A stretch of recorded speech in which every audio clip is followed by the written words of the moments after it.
আসসালামাইকুম। তো আজকে আমি একটা গ্যাজেট রিভিউ করবো, ঠিক আছে? গ্যাজেটটা হচ্ছে স্টারটেক থেকে কিনছি।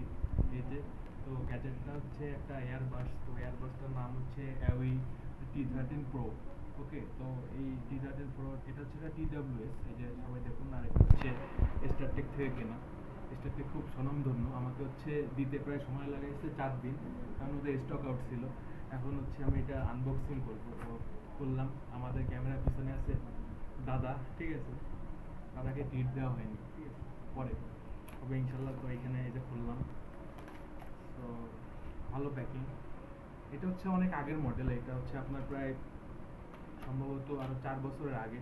কিন্তু এটাই কিনছি কারণ টাকা নেই। তো টাকা নেই, এই জন্য হচ্ছে এটা কিনছি, ঠিক আছে? টাকা থাকলে 4,000 টাকা দিয়ে কিনবো।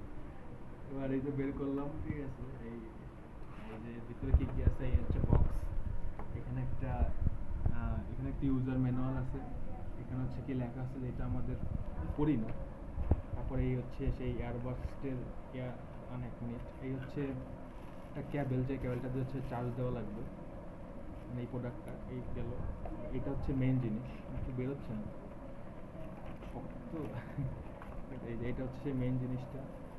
এখন খুলে দেখি। বাহ, এরকম সাব্বির ভাইয়ের মতো, ঠিক আছে? সাব্বির ভাইয়ের এখান থেকে দেখে এটা কিনছিলাম, মানে আমাকে এক বড় ভাই। তা এই যে এটা খুললাম, এই এই কোনো চার্জ নেই। এই গেল। আর এই আর তো কিছু নেই। আর এখানে কয়টা হচ্ছে বার্ডস আছে কানে দেওয়া। আর এইটা হচ্ছে ক্যাবেল, এই শেষ। ওকে।